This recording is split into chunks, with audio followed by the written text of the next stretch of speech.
मुस्लिम league नून की नायब सदर मरियम नवाज ने आज वादी लीपा में इंतखाबी जलसे से खिताब किया। उन्होंने पाक फौज के सिपाहियों से मोहब्बत का खास इजहार किया और कहा कि जब मैं नीलम और लीपा वैली में दाखिल हुई तो जगह जगह मुझे पाक फौज के जवान नजर आए जो दुश्मन से हमारी हिफाजत करते हैं। मुझे देखकर सब ने सल्यूट किया। और जानते हो कि इनकी तनख्वाहें, इन फौजी भाइयों की तनख्वाहें, बेटों की तनख्वाहें आखिरी बार कब बढ़ी थी?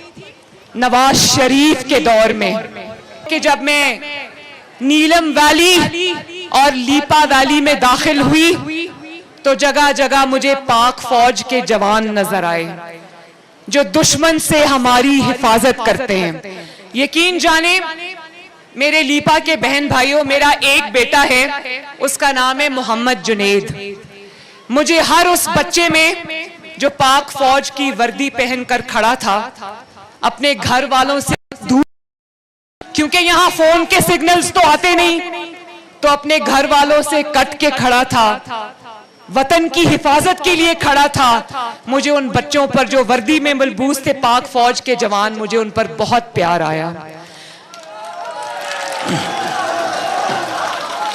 मैंने भी उनको सलाम किया और उनकी अक्सरियत ने सलूट किया। मरियम नवाज ने कहा कि पाक फौज का जब भी बजट बढ़ा नवाज शरीफ के दौर में ही बढ़ा, लेकिन हमारे खिलाफ प्रोपेगेंडा किया जाता है कि हम पाक फौज के खिलाफ हैं। उन्होंने कहा कि इमरान खान, आपको बताना चाहती हूं कि चोरी की सीटें निकलवाना शेरों को आ गया है। आजाद कश्मीर में तहरीक इंसाफ की हालत पतली नजर आती है। इंतखाबात के लिए रियासती वसाइल का इस्तेमाल किया जा रहा है।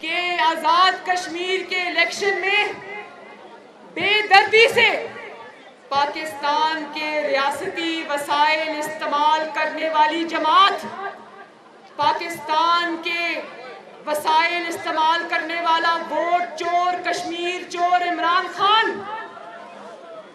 खुलेआम, उनके वज़रा खुलेआम यहाँ पर पैसे बांटते हुए रंगे हाथों पकड़े गए हैं। लेकिन उनको बता देना कि आजाद कश्मीर की आवाम बिकने वाली और झुकने वाली नहीं है। दूसरी जानिब वफाकी वजीर इत्तलात फवाद चौधरी ने मरियम नवाज के बयान पर कहा कि बिलावल भुट्टो जरदारी कश्मीर की इंतखाबी मुहिम छोड़कर फरार हो चुके। बहुत जल्द मरियम नवाज भी कश्मीर में इलेक्शन मुहिम से राह फरार इख्तियार कर लेंगी। रफीक आजाद, न्यूज़ पाकिस्तान.tv।